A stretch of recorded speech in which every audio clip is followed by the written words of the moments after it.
मेरे साथ दोनों हाथ उठाइए, उठाइए दोनों हाथ।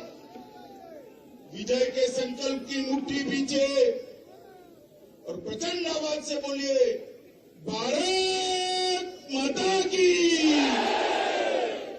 भारत माता की। मंच पर उपस्थित प्रदेश की उपाध्यक्ष श्रीमती कमलावती सिंह जी,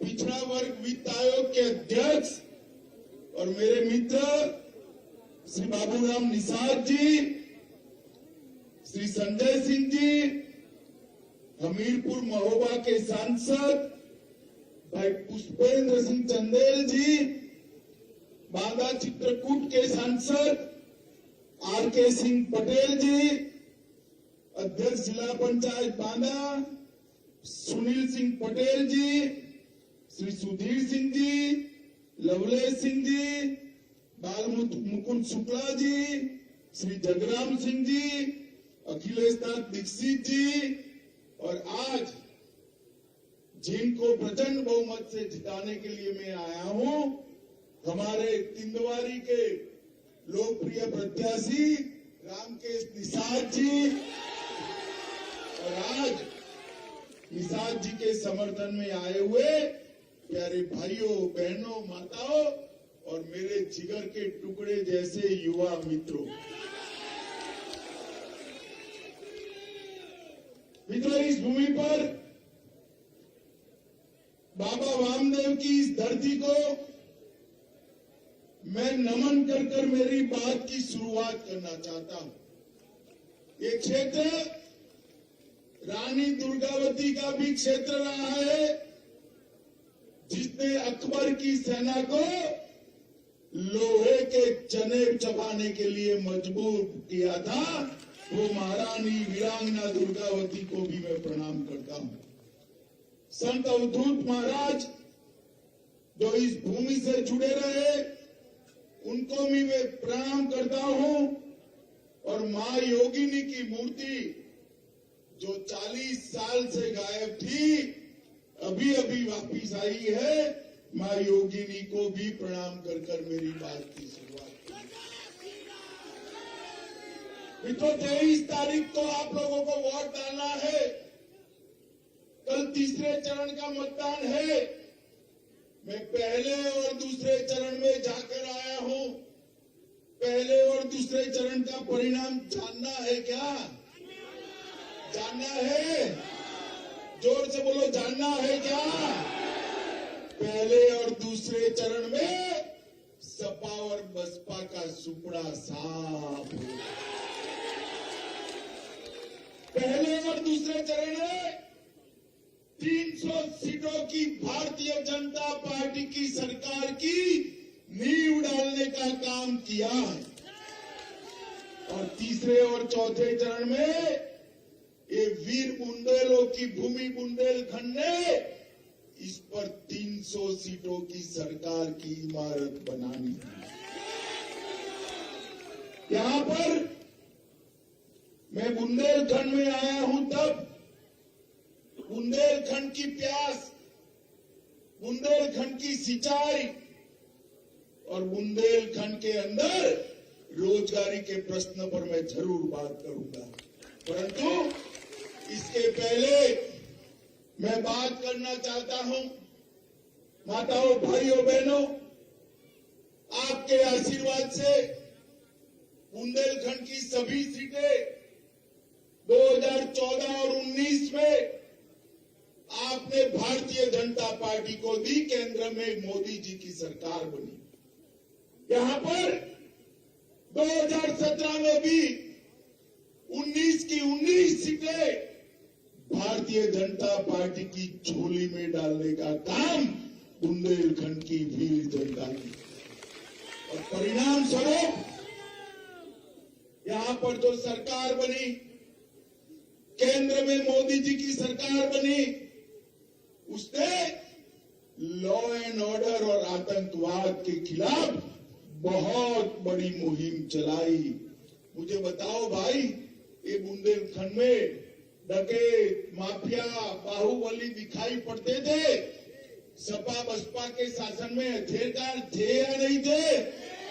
जरा जोर से बोलो, थे या नहीं थे? आज कोई दिखाई पड़ता है क्या? दिखाई पड़ता है क्या? उत्तर प्रदेश के मुख्यमंत्री योगी आदित्यनाथ जी ने सारे बाहुबलियों का सफाया करने का काम योगी आदित्यनाथ जी और पूरे उत्तर प्रदेश को एक नई पहचान दिलाने का काम किया। अभी कुछ दिन पहले अखिलेश बाबू पूछ रहे थे कि योगी जी बात तो कर रहे हैं मगर क्या सुधार हुआ? अखिलेश बाबू, जिनकी आंखों पर पीला चश्मा होता है ना, इसको सब पीला ही पीला दिखाई पड़ता है।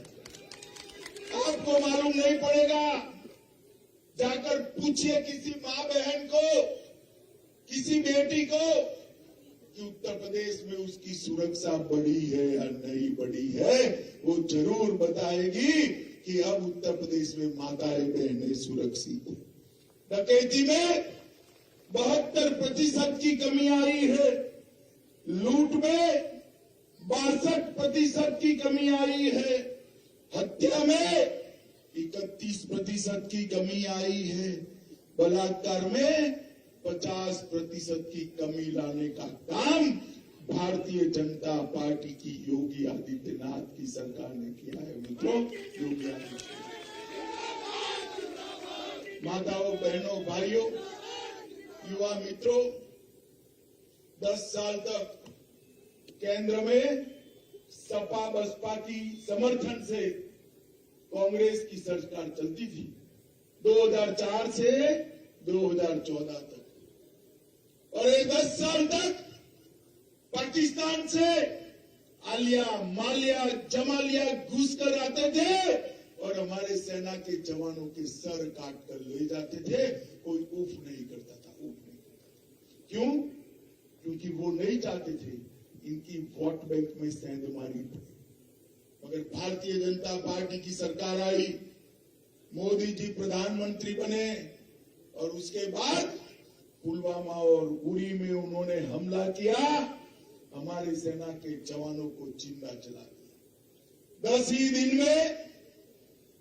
ही दिन में मोदी जी ने सर्जिकल स्ट्राइक और एयर स्ट्राइक कर पाकिस्तान के घर में घुसकर आतंकवादियों का सफाया किया। मुझे बताओ भाइयों बहनों, आतंकवाद को समाजवादी पार्टी समाप्त कर सकती है क्या? जोर से बोले, कर सकती है क्या? बसपा कर सकती है क्या? कांग्रेस कर सकती है क्या?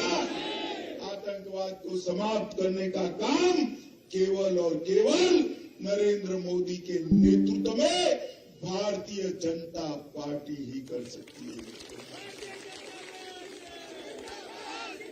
भाइयों बहनों, आप सभी लोग चाहते हो या नहीं चाहते हो कि कश्मीर में, ये हमारा कश्मीर हमेशा के लिए भारत के साथ जुड़ा रहे? चाहते हो या नहीं चाहते हो? अब इसके लिए धारा 370 को हटाने की योजना लेकर मोदी जी आए। अखिलेश बाबू ने विरोध किया, बहन जी ने विरोध किया, कांग्रेस ने विरोध किया। अखिलेश बाबू खड़े हो गए, कहा धारा 370 हटेगी तो खून की नदियां बहेगी, खून की नदियां। अरे अखिलेश बाबू, किसको डराते हो भाई? हम डरने वालों में से नहीं है। 5 अगस्त 2019 को मोदी जी ने धारा 370 को हटा दिया। खून की नदियां छोड़िए, कंकर चलाने की किसी की हिम्मत नहीं है। अगर फिर से आने वाली नहीं है, मगर अगर फिर से गलती से भी साइकिल की सरकार लाए ना, तो उत्तर प्रदेश से पूरे देश में आतंकवादियों को सप्लाई करने का काम होगा। मित्रों, उत्तर प्रदेश से भारतीय जनता पार्टी आतंकवाद के खिलाफ जीरो टॉलरेंस की नीति के आधार पर चलती है। मित्रों, बुंदेलखंड सालों से, जब से बुंदेलखंड को सब जानते हैं, तब से बुंदेलखंड प्यासा है। जल संकट बुंदेलखंड की बहुत बड़ी समस्या थी। मैं सपा बसपा सपा 15 साल शासन किया। मैं उन दोनों को पूछना चाहता हूं, बुंदेलखंड के जल संकट के लिए आपने क्या किया? इसका हिसाब लेकर बुंदेलखंड की झंडा के लिए आइए। मित्रों, नरेंद्र मोदी जी की सरकार ने बुंदेलखंड को जल संकट के बचाने के लिए ढेर सारी योजनाएं लेकर आए थे। अखिलेश बाबू, आपके राज में तो 2000 किसान भूख से मर गए थे अकाल के कारण, मगर आपके पेट में कोई प्रकार का दर्द नहीं होता था। मित्रों, मैं आज कहना चाहता हूं, भारत इजराइल समझौते के तहत बुंदेलखंड में अनेक जल परियोजनाओं पर काम हो रहा है। बबीना विधानसभा में 2,39,00,000 की लागत से एक चेक डैम का निर्माण किया। महोबा में अर्जुन सहायक परियोजना, रतौली बांध परियोजना, बावनी बंद परियोजना, चिल्ली स्प्रिंकलर सिंचाई परियोजना, ये 4 परियोजनाएं बुंदेलखंड के लिए नरेंद्र मोदी जी लेकर आए हैं। और उसके साथ साथ, ध्यान से सुनना भैया, उसके साथ साथ 44,000 करोड़ की लागत से केन बेतवा को छोड़कर 9 लाख हेक्टेयर सिंचाई होने वाली है। और ये मोदी जी है ना, जिस चीज का भूमि पूजन करते हैं उसी चीज का उद्घाटन वो खुद ही कर देते हैं। ये जो मैं योजनाएं बोलता हूं, उत्तर प्रदेश में 18 सिंचाई योजनाएं थी। खुद तो मेरे जन्म के पहले जवाहरलाल नेहरू उसका पत्थर रखकर गए थे, पूरी नहीं हुई थी। मोदी सरकार, योगी सरकार ने 5 साल में उसको पूरा करने का काम कर दिया। भाइयों बहनों, 5 साल में। और मैं आज बुंदेलखंड के युवाओं को कहना चाहता हूं कि एक बार केन बेतवा परियोजना समाप्त होने के बाद बुंदेलखंड को पीढ़ियों तक जल संकट से सामना नहीं करना पड़ेगा। मित्रों, केन बेतवा से 62 लाख लोगों को पेयजल मिलेगा। 103 मेगावाट हाइड्रो पावर मिलेगा और 27 मेगावाट सौर ऊर्जा मिलनी है। और मित्रों, इसका काम हमने शुरू कर दिया है। हम पूरे बुंदेलखंड में चिलचिलाती धूप आती है, इसका उपयोग कर बुंदेलखंड को सोलर ऊर्जा का हब बनाना चाहते हैं। मित्रों, झांसी में 600 मेगावाट क्षमता का अल्ट्रा मेगा प्लांट डाला है। 4000 मेगावाट की अलग अलग इकाइयां बुंदेलखंड में डालने का काम चल रहा है। नहरों पर सोलर पावर के रूफटॉप लगाकर नहरों में से भी सिंचाई का साथ साथ सोलर पावर जनरेट करने का काम चल रहा है। माताओं, बहनों, भाइयों, बुंदेलखंड के युवाओं के लिए मोदी जी बुंदेलखंड में एक डिफेंस कॉरिडोर लेकर आए। जनरल बिपिन रावत के नाम से Bipin Rawat defence industrial corridor का निर्माण भी हम समय पर पूरा करेंगे। चाहे बुंदेलखंड मध्य प्रदेश का हो या उत्तर प्रदेश का। ये अखिलेश और कांग्रेस के राज में, बहन जी के राज में यहाँ कट्टा बनता था, गोलियां बनती थी। सच है या नहीं भाई? बड़े बड़े डकैत हुए थे ना, मैं नाम लेना नहीं चाहता, हुए थे या नहीं हुए थे? पहले जहां कट्टा और गोलियां बनती थी, वहां गोला और मिसाइल्स बनाने का काम मोदी जी करने वाले। पहले कट्टा हमारे लोगों को डराने के लिए काम आता था। यहां से जो मिसाइल्स बनेगी वो जब पाकिस्तान पर गिरेगी तब बुंदेलों की वीरता का परिचय पाकिस्तान को। यहां से जो गोला बनेगा पाकिस्तान की टैंकों के फुट चलते उड़ा देगा, तब जाकर मालूम पड़ेगा बुंदेलखंड का पानी कैसा होगा।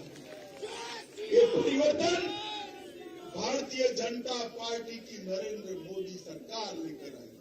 माताओं, भाइयों, बहनों, मोदी जी ने कहा था कि मेरी सरकार, अरे बैठ जाओ भाई, बैठो बैठो, अरे बैठ जाओ नेताजी, आप गमछा वाले नेताजी बैठ जाइए। मोदी जी ने कहा था कि मेरी सरकार गरीबों की सरकार है, पिछड़ों की सरकार है, दलितों की सरकार। कांग्रेस तो कहती रही हम गरीबी हटाएंगे, समाजवादी पार्टी भी कहती रही हम समाजवादी है, मगर कुछ नहीं हुआ। भारतीय जनता पार्टी ने ढेर सारे काम उत्तर प्रदेश में किए। भाइयों बहनों, 1,67,00,000 माताओं को गैस का चूल्हा देने का काम नरेंद्र मोदी सरकार ने किया है। 2,61,00,000 लोगों के घर में शौचालय पहुंचाने का काम हमारे मुख्यमंत्री योगी आदित्यनाथ जी ने किया। 1,41,00,000 घरों में कोई चार्ज लिए बगैर बिजली का कनेक्शन पहुंचाने का काम भारतीय जनता पार्टी ने किया। और मित्रों, आप सभी को टीका लग गया है ना? जरा जोर से बोलो, लग रहा है ना? मोदी जी ने देश के 130 करोड़ लोगों को मुफ्त टीका लगाने का काम नरेंद्र मोदी जी ने किया है। और इसके साथ साथ उत्तर प्रदेश के 15 करोड़ और देश के 80 करोड़ लोगों को 2 साल तक मुफ्त में एक्स्ट्रा प्रति व्यक्ति 5-5 किलो अनाज देने का काम ये भारतीय जनता पार्टी की सरकार ने किया है। कोरोना के समय में गरीब के घर का चूल्हा जलता रहे, इसकी चिंता भारतीय जनता पार्टी के प्रधानमंत्री, देश के प्रधानमंत्री नरेंद्र मोदी जी ने की है। माताओं, भाइयों, बहनों, मुझे बताओ, अगले 5 साल तक फिर से सरकार चुननी है, फिर से आतंकवाद और बाहुबलियों को लाने वाली सपा सरकार चाहिए या डिफेंस कॉरिडोर और पानी लाने वाली भारतीय जनता पार्टी की सरकार चाहिए? बताए बुंदेलखंड वाले क्या चाहिए भाई? अरे तेंदुआरी वालों बोलो जोर से, क्या चाहिए? जोर से बोलो, क्या चाहिए? तो कमल के निशान पर 23 तारीख को बटन दबाओगे, हमारे निषाद को प्रचंड बहुमत से जिताओगे, योगी जी को मुख्यमंत्री बनाओगे, मोदी जी के हाथ मजबूत करोगे, तो मेरे साथ दोनों हाथ उठाइए, उठाइए दोनों हाथ, 300 पार के संकल्प की मुट्ठी बीचे और प्रचंड आवाज से बोलिए, भारत माता की, भारत माता की, वंदे